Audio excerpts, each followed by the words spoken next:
Om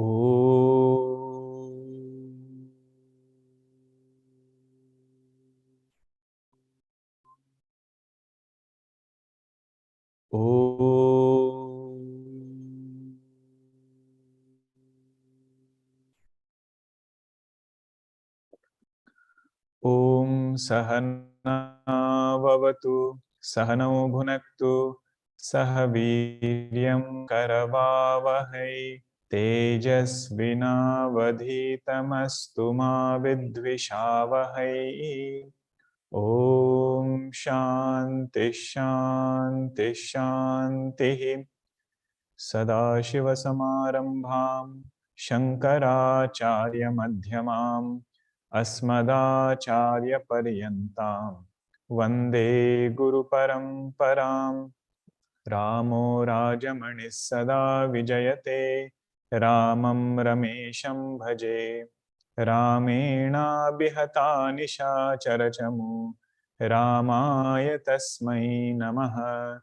Ramannasti Parayanam Parataram Ramasya Dasosmyaham Rame Chittalaya Sada Bhavatu Me Bho Rama Mamuddhara Samasta Janakalyane Niratam Karunamayam Namami Chinmayam Devam Satgurum Brahma Vidvaram Satgurum Brahma Vidvaram Akhandam Satchidanandam Avang Manasagocharam Atmanamakhilādharam Ashraye Bhishta Siddhaye Arthatopyadvayanandan Ati Tadvaita Bhanatah Guruna Radhya Vedantaram Vakshe Yathamati.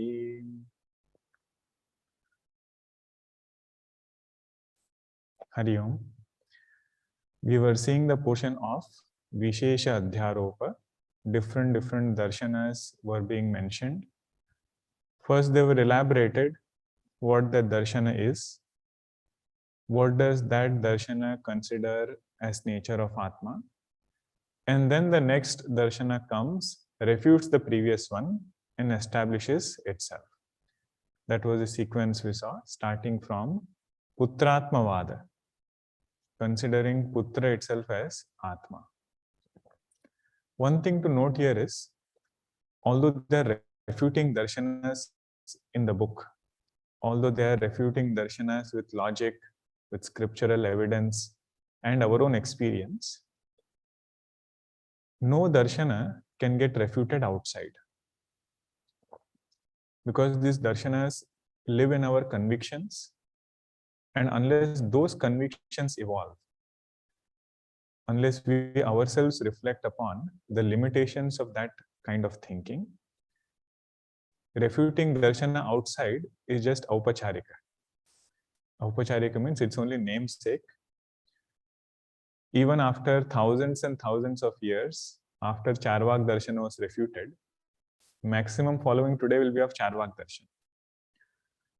So it is not about external refuting. It's an inner unfoldment of a sadhaka.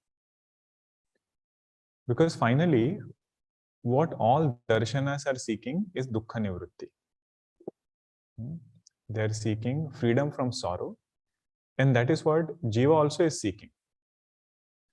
The only thing is, what have we understood as the solution for dukkha nivritti? What have we understood as the remedy for dukkha nivritti? According to that, all my other convictions will shape, all my sadhanas will shape, my priorities in life will shape according to that. We saw that in Charvak Darshan, right? If somebody says, I am this body, according to that conviction, all other things in life are decided. So what is their understanding? Atma is this body. And that is the way to dukkha nivritti. So according to that, shapes all other sadhanas for dukkha nivritti, having comforts or whatever those things follow from this understanding, I am this body. In the same way, if somebody can come to understand dukkha nivritti is through Atma Jnanam, jump from Charvak Darshana all the way to Vedanta, then their perspective will change and their priorities should change, and everything in life they are doing keeping Brahma as the goal, keeping Atma as the goal. He says, I am doing this sadhana for what? So that I can get purity of mind, do Shravanam, and abide in my true nature.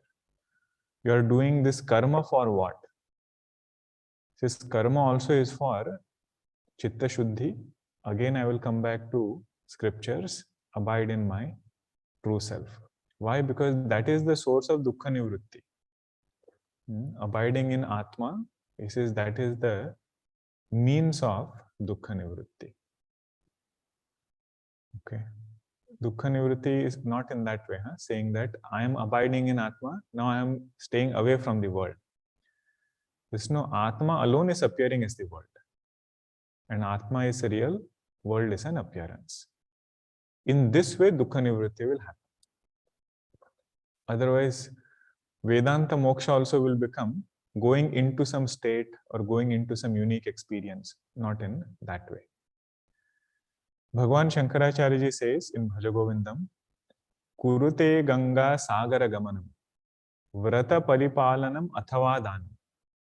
You do several sadhanas, go for pilgrimage, do vratam, do danam, everything is good. Jnana vihina sarvamatena, bhajatina muktim janmashatena. He says, other than jnanam, there is no way to get moksha. This is agreed by all darshanas. Bhajatina muktim janmashatena. By whom is it agreed? Jnana vihina sarva matena. Matena, their word means darshanas. All darshanas accept, other than Charvak. All of them have accepted that we should have some goal in life which is higher than just something worldly. And that goal is to be attained through knowledge. That is the way to moksha. Okay. And if we appreciate these darshanas well, we will become more understanding. Understanding of what? Understanding even of Putratmavada. Because these are seen in the world outside. If by Bhagwan's grace, let us say somebody has graduated from that, when we look back, we should see with a lens of gratitude to Bhagwan. Because any jiva could have been there. We also might have been there or are there. The thing is, everybody is on a journey. 4th chapter, Bhagwan says, Mama Vartmanu Vartante Manushya Partha Sarvasha. Means all of them who are there, they are walking on my path only. Means everybody who is walking, they are walking towards me only. Somebody is far, somebody is close, somebody has reached. But it is the same path, I am only leading them. So you take care of your path, everybody else's path, I am taking care of. That is these darshanas. It's a different way of looking at our own convictions. Now comes Bauddha Darshana, 128, where we had just seen an introduction, something different. So every darshana has one teacher who systematized that particular school of thought. So in Buddhism, it was Lord Buddha. Not that these ideas were not there before Lord Buddha. Even in Chandogya Upanishad, there are echoes of people who think everything is void. Everything is void. There is a mantra which will refer to that. So ideas were there before, but the acharyas who came later, they systematized this way of thinking. So there are 3 main texts in their literature.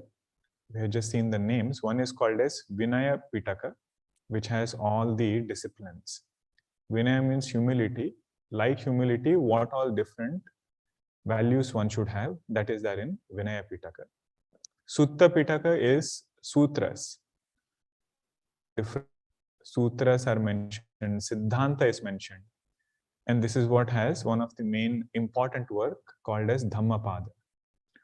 Now this is Pali language.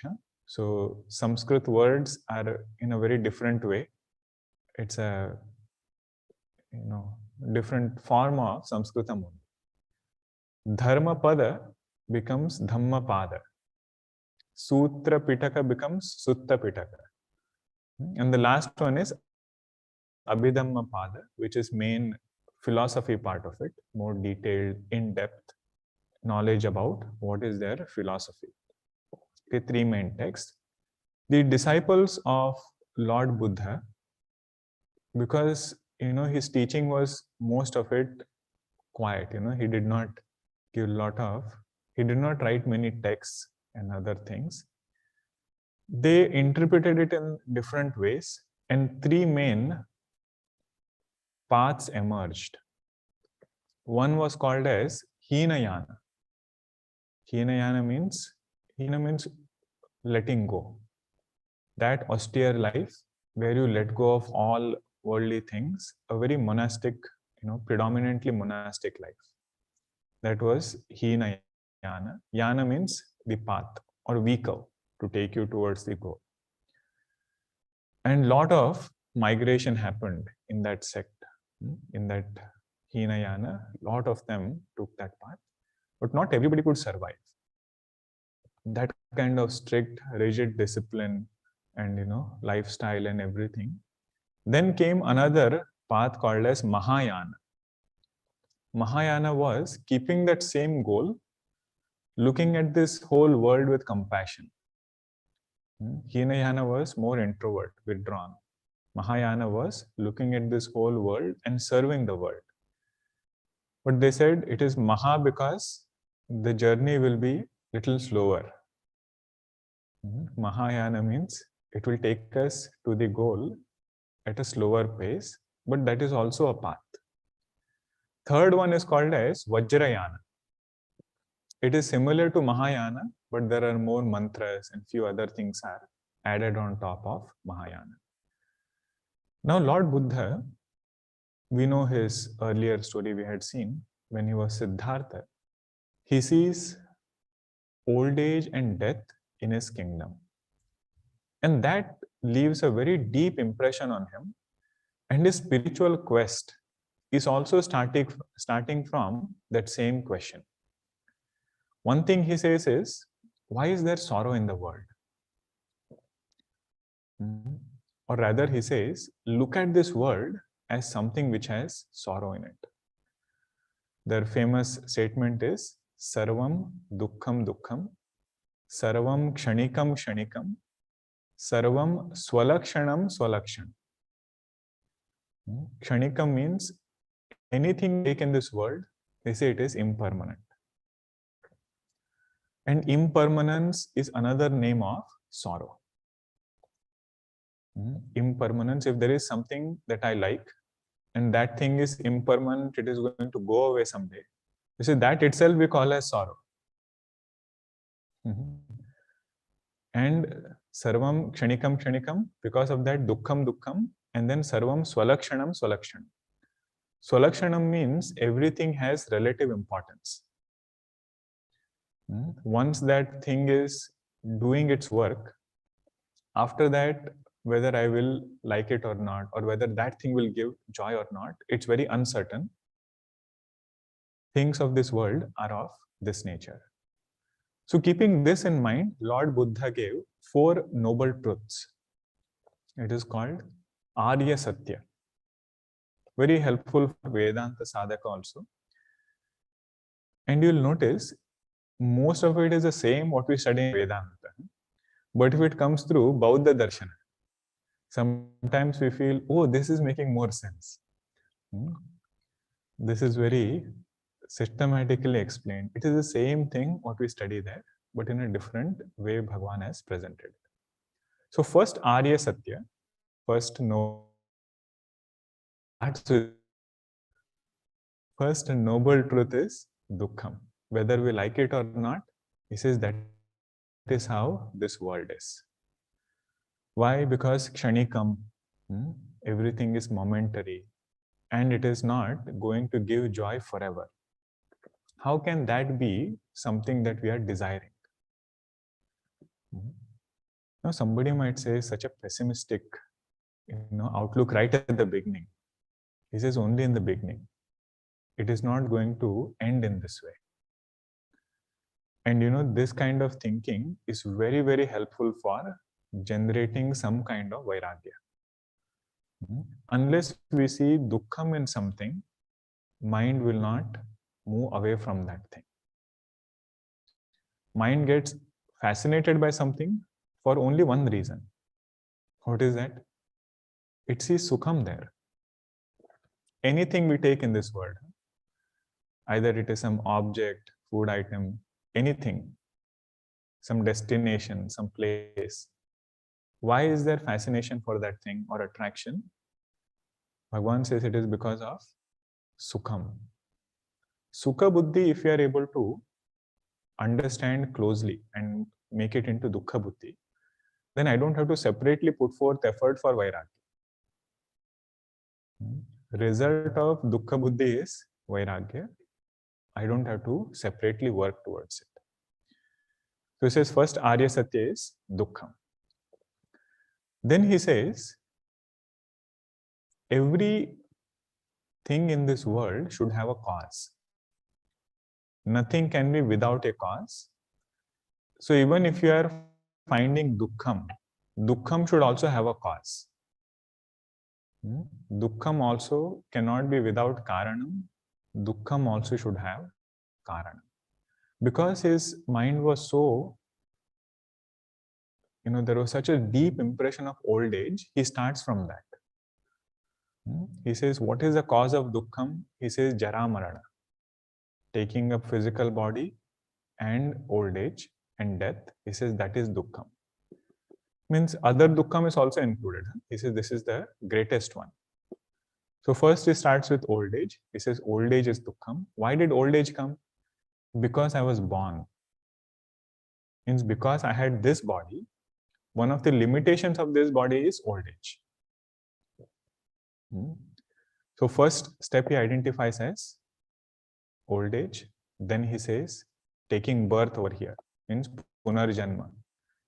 Bauddha Darshana accepts punarjanma. So he says, why did we get this body in the first place? Where did this body come from? He says body came because of past karma. There were some things we have done in the past birth. There were some unfulfilled desires in the past birth. They pushed us into this body.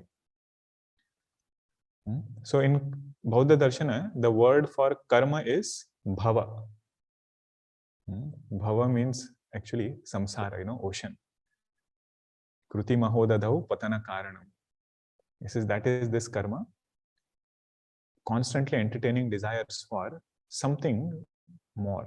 He says that will push us into this cycle of rebirth. So why did we get body? He says because of karma. Now where did this karma come from? He says karma came because of our strong likes and dislikes. Now we should think of our own journey. We are not pushed into doing something unless we have strong preference for that thing. Of course, if it's our duty, then we will do it. Now he's talking about kamya karma mostly. Desire prompted actions. Those will be done only when we have strong likes and dislikes.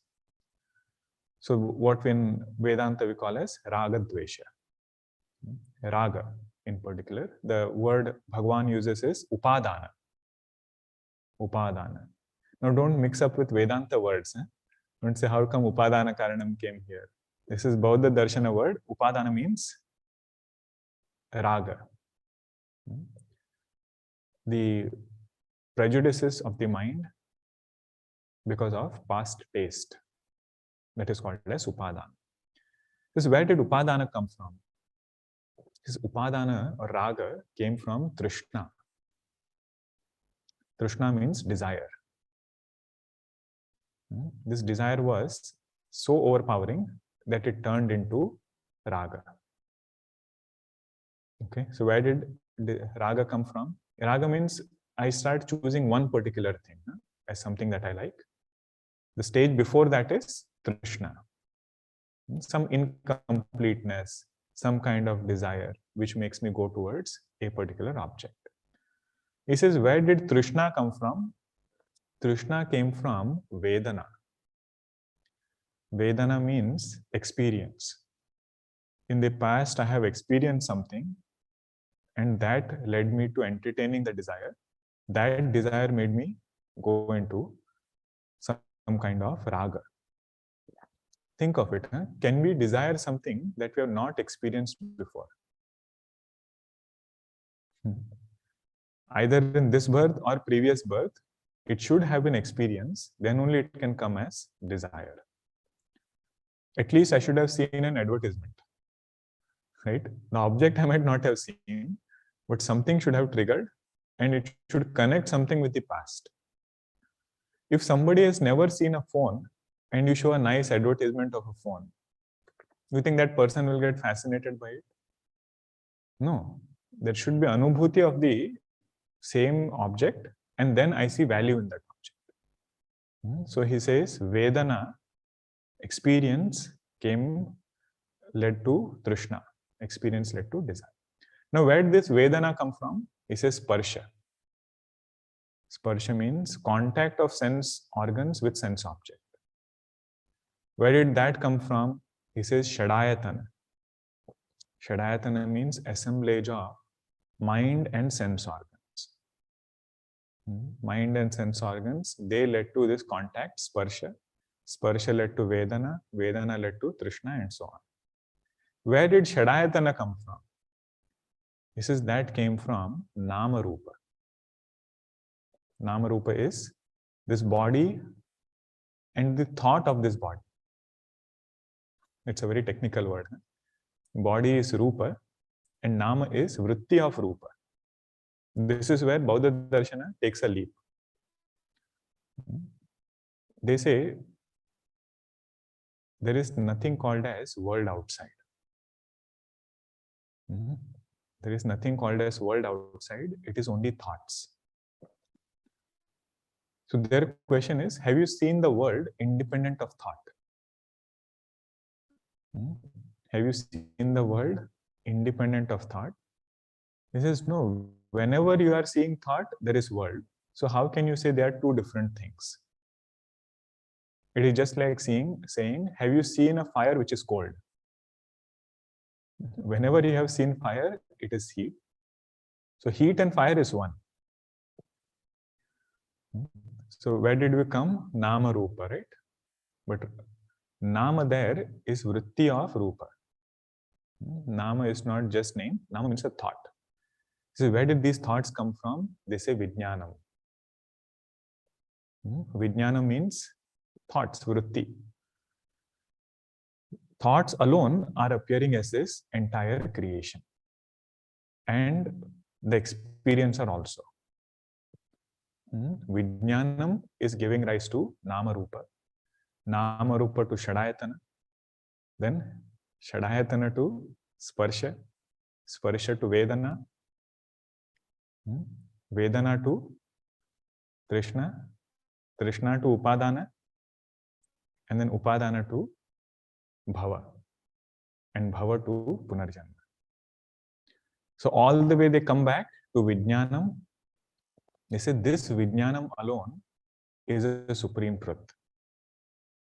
If we misunderstand this world to be real, if we misunderstand this world to be something solid, that is bondage. Why? Because after Vijnanam, this entire cycle will start, take us to Punarjanma. And this Vijnanam, they say, is of two types. One is Alaya Vijnana, another is Pravrutti Vijnana. Alaya Vijnana means something like deep sleep, where everything has gone back, all thoughts are in seed form. Then when we go into dream, not waking, when we go into dream, that same thoughts which were in unmanifest form, they are as though thrown up. They are as though ignited. Then pravritti of thought starts. Once pravritti of thought starts, you see you can create a mountain, you can create a river, friends are there, everybody will interact. And we are also there. So they say this is exactly what happens in waking state. That same alaya vijnanam is projected as pravritti vijnanam, and you are seeing this world which is nothing but thoughts. Now, if we just analyze this part, right, it will help a Vedanta student to a great extent. Because Vedanta is saying the similar thing, but one step beyond. What does Vedanta say? This world is nothing but consciousness. There is nothing tangible or a gross thing really outside. Everything is nothing but consciousness. What does Kshanika Vijnanam say or Bauddha Darshana say? It is nothing but thoughts. So we say thoughts have to have consciousness as a substratum. But even to come to this point that this world is nothing but thoughts, it will make Mandukya easier. Because the way of thinking in Mandukya is, you tell me what is the difference between waking state and dream state. Whatever differences we can point out, all differences are refuted. Whatever we can point out as a difference, all those are logically refuted. So if we come to appreciate this point, that the world outside is nothing but vrittis, it will be one step closer to Vedanta. So this is their main understanding. What is Atma? They say Vijnanam is Atma. And this Vijnanam is of the nature of thoughts. And there are two types of thoughts. One is Aham, I am there. And there is no world. They say it is Idam Vritti. World and thought, there is no difference. They say there is nothing but thoughts outside. So Idam keeps changing. Aham is the one who is going along with Idam. And because every Aham that rises is of the same type. Every Aham is of the same type. We feel that I am not changing. Who says this? Bauddha Darshana. Because in Bauddha Darshana, there is no Kutastha Atma. There is no non-changing Atman. There is this consciousness which is constantly changing. That is why it is called Kshanika. So they say there is Aham Vritti, there is Idam Vritti. Both are together. You are experiencing the world in that way, and it is constantly changing. Most important point here is this Aham is also Vritti. Means Vedanta, what we call as Ahankara. Okay, you see, that is also a thought. That is not who you are. Vedanta will say this. Why? Because in deep sleep, even that Aham dissolves, Kutastha Aham only remains. Okay. I hope you are not feeling this to be too heavy or confusing with Vedanta and Bauddha Darshana and everything. All of you are with me so far? Yes? Okay, good. So, Alaya Vijnana, Pravritti Vijnana, this is regarding Vijnanam. You say, where did Vijnanam come from? This is Vijnanam came from Samskara, impressions. And where did Samskara come from? This is Samskara came from Avidya. Most important thing is, even in Bauddha Darshana, the final cause of sorrow is Avidya. Intermediate cause of sorrow is desire. Immediate source of sorrow is karma. Now somebody might say, how can samskara come from avidya? Because I thought samskara comes only from experience. Because you put samskara right at the end. After avidya you said there is samskara. You see, that is not always true. Samskara always doesn't come from Anubhava, it can come from avidya also. If you say samskara comes from Anubhava all the time, so there is nothing called as Jivan Mukti there. Why? Because Jnani also has Anubhava. You will say Jnani also will get samskara. Jnani also will start going through that cycle of karma, bondage, rebirth, and so on. We say in a Jnani there is no avidya. That is why samskara is also not getting formed. Samskara is not getting formed because avidya is not there. So this is the third Arya Satya, second one, right? Or third one? Second one. This Arya Satya is called as Dukkha Samudaya. First one was Dukkham, Arya Satya. Second noble truth is Dukkha Samudaya, the family of sorrow. Okay, starting from, why is there sorrow? He said, because of old age. Old age, he went to birth. From birth, he took us all the way until avidya. Now you tell me in Vedanta, what do we say? Avidya, kama, karma. Three things are there, but it is elaborated in a very nice way. Naishkarma Siddhi also, Sureshwaracharya gives the same, systematic way of thinking.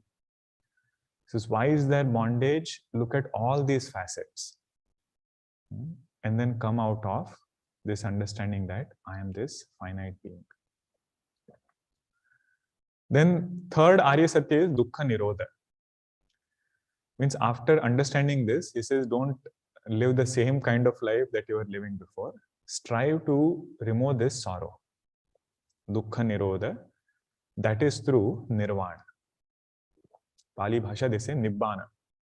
Nirvana becomes Nibbana. Nirvana literally means, in that oil lamp, when that oil has gone away, the wick burns out. So just that Alaya Vijnana which is there and Pravritti Vijnana which is there, once that has gone, once all of that samskaras are burnt away, is what remains finally is Nirvana.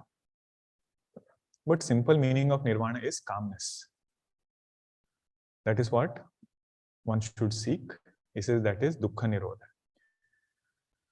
And fourth Arya Satya is Nirodha Gamini Pratipat. Nirodha Gamini means that path, Pratipat means path, which will take towards that Dukkha Nirodha. And here all sadhanas are mentioned in fourth Arya Satya. One sadhana is Samyak Drishti. Samyak Drishti means having understood something as a conviction. He says, don't fall back on your older habits. Drishti means vision. Have that very clear. If you have understood world to be Dukkha Rupa, now hold on to it very strongly. Don't go back to world as Sukha Rupa. Then he says, Samyak Sankalpa. Having understood this vision, make a strong resolve for moksha. Let it not be just some kind of casual goal that you have. Stronger the sankalpa, more sincere the efforts. They'll put extra efforts to reach that goal. He says it all depends on sankalpa. Then in your vyavahara, vyavahara is nothing but your speech. Lord Buddha is telling, vyavahara is nothing but speech. So have samyak vak. The speech is what will decide how pure our transactions are, how easy our transactions are, so that we can focus on our main goal. Samyak vak, being very mindful of speech. Then he says, Samyak karmanta, having good karmas, having a helpful nature. Because punya karma, they also accept. This is, all values, everything should be there, reflected in our action. Not only in the mind, but also in action. Samyak karmanta. Samyak ajivika. while living our life, we have to take supports. No matter how difficult a situation is, may we always hold on to the right support. Let our support not be erroneous. It says Ajivika should be very good. Samyak Ajivika. For walking this path, it says body is also important. Samyak Vyayama. Keep this body in a state that it is flexible. It doesn't remind us that it is there. That much if you can accomplish, you say Vyayama has fulfilled its purpose. Then comes Samyak Smriti. Means sadhaka who has lived a disciplined life, lived a pure life, he will remember good things. Samyak Smriti means that purity of mind is based on what are the thoughts that come to my mind when I'm by myself, not putting forth effort for something. If there are thoughts about Vedanta, if there are thoughts about something higher, you see that is called as Samyak Smriti. What we otherwise call as subconscious mind. How these thoughts come in, you see that is Samyak Smriti. Last one is Samyak Samadhi. That should lead us to a state of Samadhi. Now this is Bauddha Darshana Samadhi, where Pravritti Vijnana is stopped. Whatever thoughts are rising in the mind, those thoughts can be stopped. Then what remains? He says that is Nirvana. Very similar to Yoga Darshana. Whatever. But imagine that state where somebody is able to stop thoughts. Very difficult. Now Vedanta accepts this, but it says it's a means to shift attention to consciousness. This Saturday when we do, we'll take some practice which will be in line with this particular thought process. Vedanta doesn't outrightly deny stopping thoughts. But Vedanta says that is not the final goal. Even when thoughts are there, I should be able to recognize consciousness. Just like even when sky is blue, I should be able to say that there is no color in the sky. So that is Bauddha Darshana. Now you see 128th verse. I just gave a summary of it. Bauddhastu Anyontara Atma Vijnanamayah Anyontara Atma Vijnanamayah Ityadi Shrutehe Karturabhave Karanasya Shakti Abhavat Aham Karta Aham Bhokta Ityadi Anubhavacha Buddhihi Atma iti vadati. Now Bauddha Darshana, they say Anyontara Atma Vijnanamaya. Whom are they refuting now? Mana Atmavada. Those who said Atma is mind, Bauddha Darshana is refuting that Darshana. What is the logic? What is the Shruti mantra they quote? Anyontara Atma Vijnanamaya. Again from Taittiriya Upanishad. They say Atma is different from this mind. It is more interior and it is Vijnanamaya. Means Buddhi is called as Atma. What is the reason? They say Kartuhu Abhave Karanasya Shakti Abhavat. They say this mind which is there, it is only an instrument. And it goes with every sense organ. If you are seeing, mind is going through that. If you are hearing, mind is behind that ears. Every sense organ, mind is behind it. And we know at once, we can get several inputs. Right?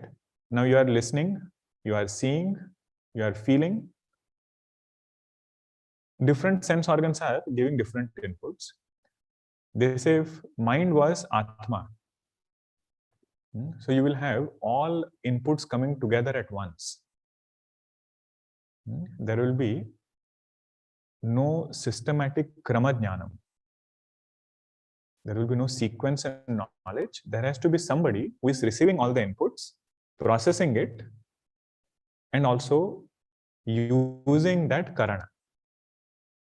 Karana means an instrument. Instrument cannot be independent. That is what he is saying. Just like if car is there, car is a karana, it's an instrument. It needs somebody who will tell the car where to go. So he says karana is instrument. It needs a karta. He says that karta is buddhi. And if buddhi is not there, karana does not have any power. It's a very important statement. He says even though mind is powerful, buddhi is more powerful than mind. He says it is good in paper. Vedanta Saar is saying it is good, but I know what is my struggle. He says no, this is how sadhana works. Karta is buddhi. That buddhi gives strength to the mind. And a few times, this buddhi learns the art of saying no to this mind. Slowly we realize this buddhi is getting more and more powerful. Mind says no for several things. Say meditation should be done every day, prayer should be done every day. Mind has several reasons to say no. One sadhana is to anticipate this fact that mind is going to say no. Previous day, start with this thought that tomorrow mind will say no, and this is how I'm going to respond. Means I'm going to do it no matter what. Which is that is this buddhi, which is more decisive. And that decision-making faculty is more interior than mind. This is the main point. Buddhi is more antaranga than mind. Thoughts are there, they keep changing, but buddhi is more interior, it is one. Kartu abhave karanasya shakti abhavat karta aham. Now this is anubhava, experience.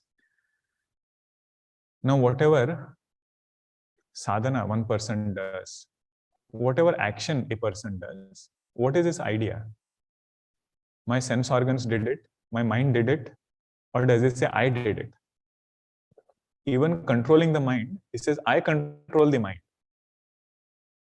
So that aham goes with buddhi. That aham is mind. But over here, we should connect it back with what we just discussed about Bauddha Darshana. They say this aham is vijnanam, it is Atma. And in this vijnanam, there are two parts. One is aham vritti, another is idam vritti. So there is no world outside. Everything is experienced just through thoughts. Okay? Because that part is not clear here. Here it's only said Atma is considered as buddhi. But world is not real. That part is not elaborated in the verse per se. But we should put it in context. Bhokta ityadi anubhavacha buddhi atma iti vadati. Kshanika vijnanam, they say that Atma is buddhi. Okay, I think this much is good for Bauddha Darshana. There are more points, but we should not have everything in the same session. Slowly, if we study the next time, something new will open up. Right? This was in addition to what we saw in Kenopanishad. Now comes Mimmasakas. Say to Bauddha Darshana, means Yogachara, Kshanika Vijnanam. They say you just defined Atma as buddhi and it is Kshanika. How can that be Atma?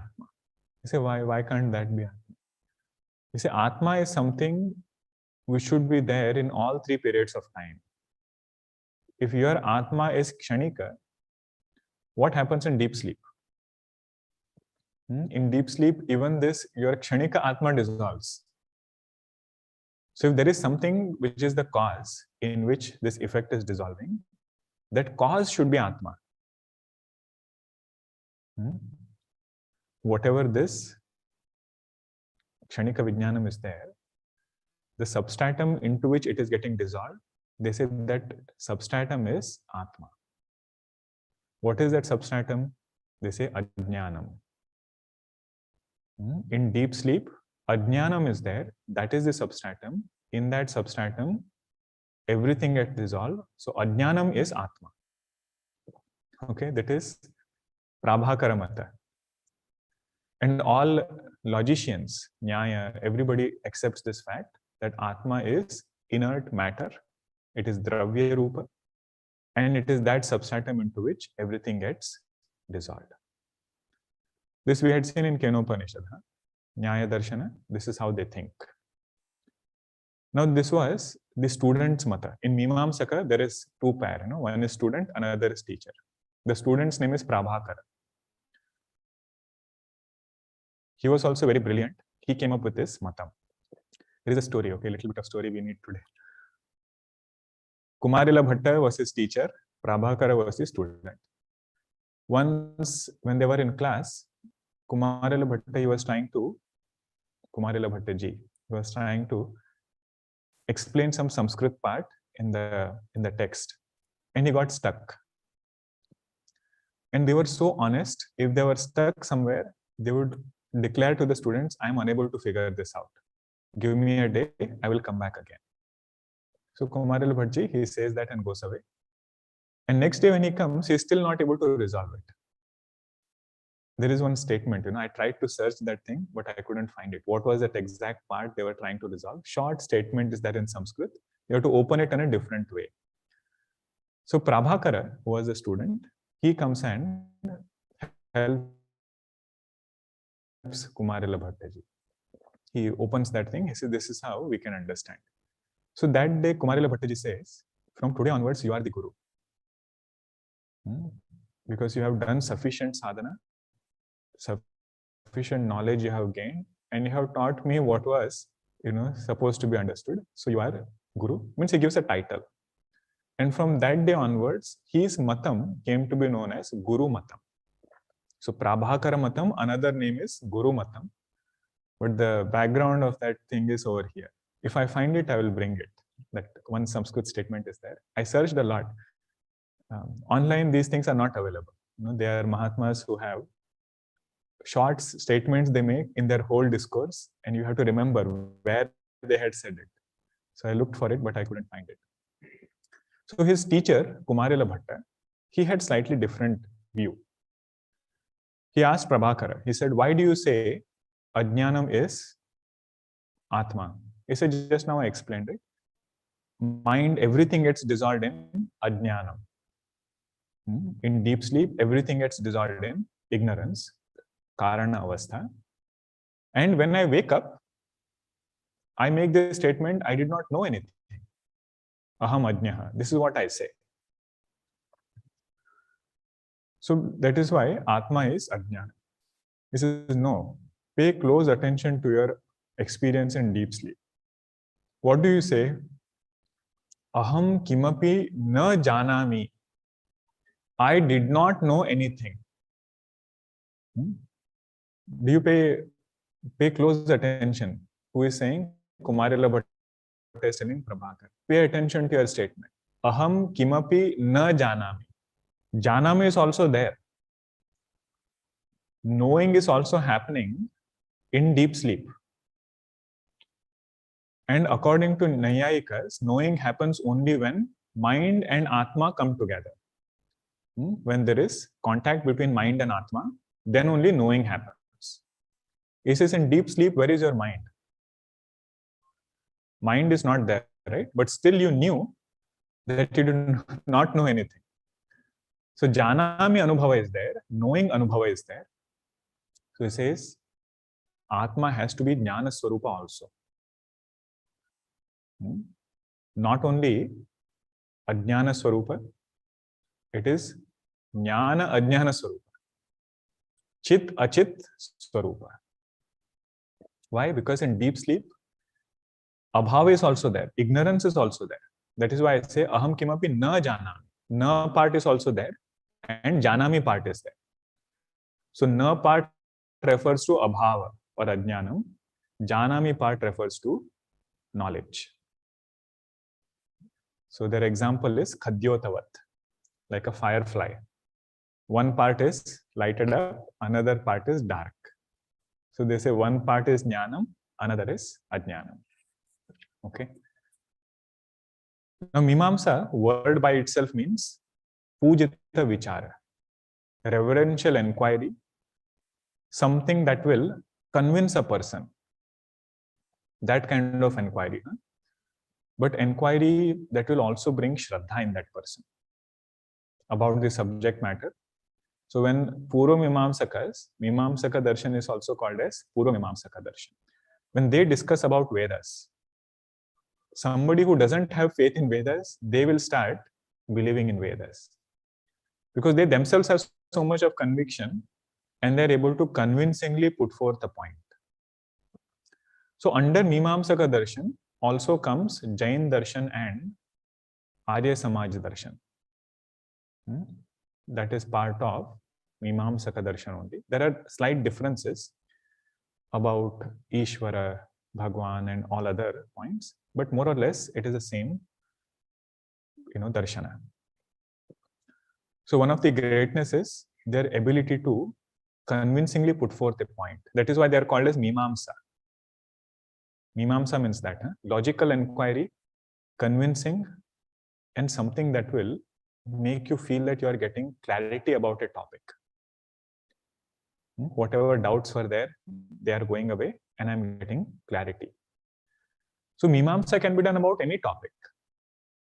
At work, whatever topic we have in hand, if we can do reverential inquiry along with faith and in such a way that it removes ignorance about that topic, we realize such kind of inquiry itself is a sadhana. Because mind doesn't stay on one topic. To think about a topic for some duration, if it hits some roadblock, quickly it will go away to some other topic. So that is this Mimamsa Darshan. And the main teacher of Mimamsa Darshan was Jaimini Rishi. So Bhagwan Vedvyasji's student, Bhagwan Vedvyasji said he was very good in delegation. Vedvyasji, master organizer. He said, if I take on the responsibility of all different Vedas, parts of Vedas, I won't be able to do justice. So he said, Puru Mimamsa part, the Karma Kanda portion, Jaimini Rishi, you write sutras. Uttar Mimamsa, Vedanta part, I will take over. So Bhagwan Vedvyasji wrote sutras on Brahma.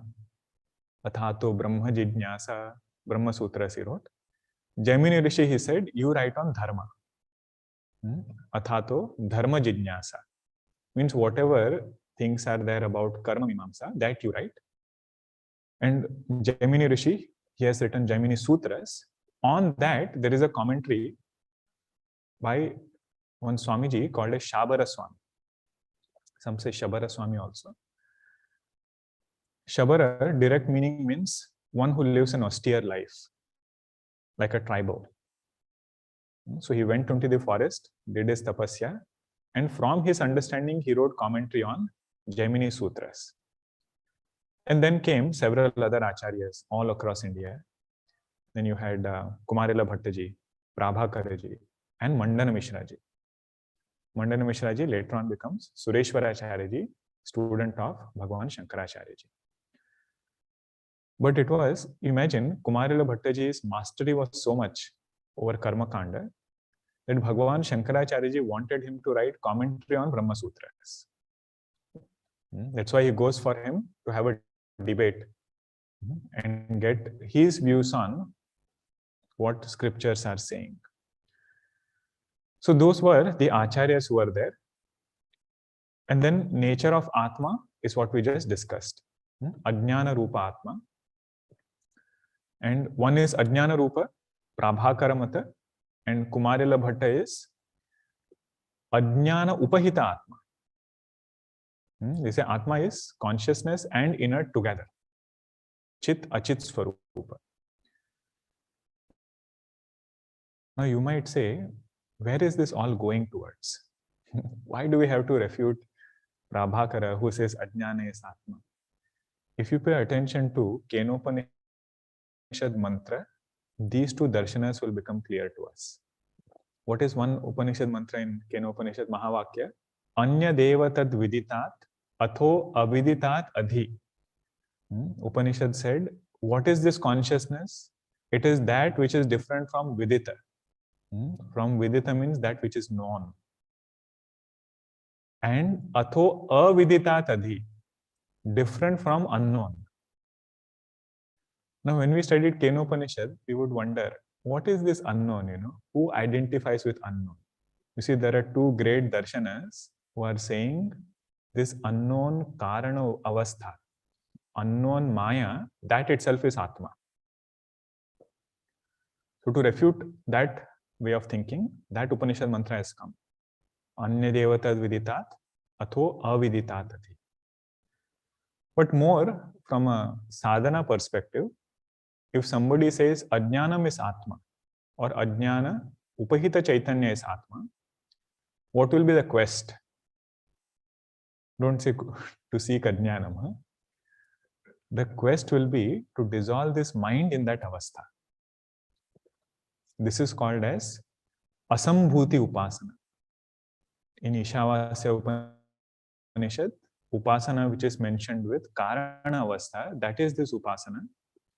This person will seek that kind of avastha. And more from a very transactional standpoint,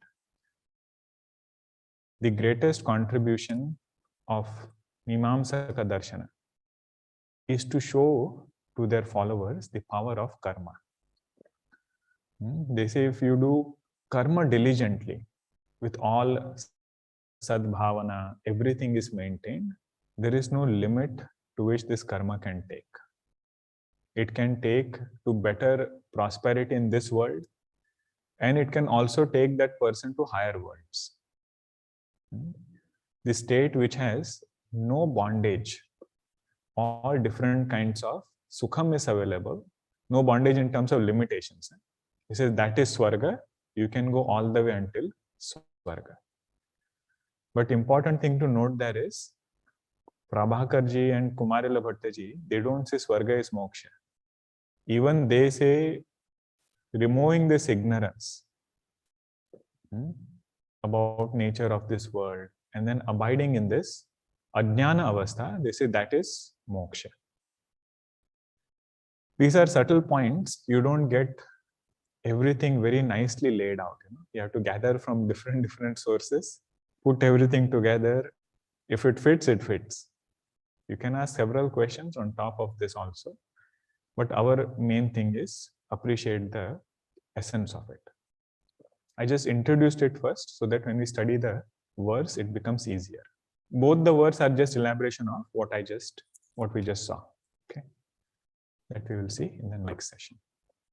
There was one question last time which said, if Bauddha Darshana doesn't accept Shastra as Pramana, then why are they quoting Upanishad mantra? So it is being quoted only for Vada purpose, only for debate purpose. Right? If the rules of the debate demanded that you should have Shruti mantra, you should have logic, yukti, and you should have anubhuti, they cannot say we don't believe in Shruti mantra, that's why we are not going to quote it. So they will take that Shruti mantra, which is in line with their thinking, to debate with the opponent.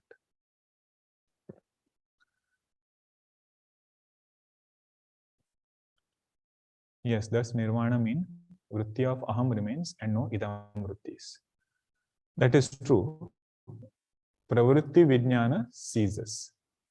So pravritti vijnana is that vijnanam, which is having this flow of thoughts, that is being stopped. So we should take this itself as an inspiration rather than looking down upon where they concluded.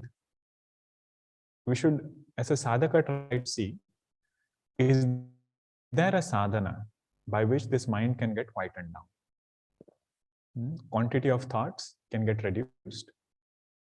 Quality of thoughts improving is part of bhakti and other karma yoga. But karma yoga by itself will not reduce quantity of thoughts. So for that, it needs a separate sadhana. And this is what, is part of meditation practice. Okay. Om Purnamadah Purnamidam Purnat Purnamudachyate Purnasya Purnamadaya Purnameva Vashishyate. Om Shanti Shanti Shanti. Harihi Om Shri Gurubhyo Namaha. Harihi Om.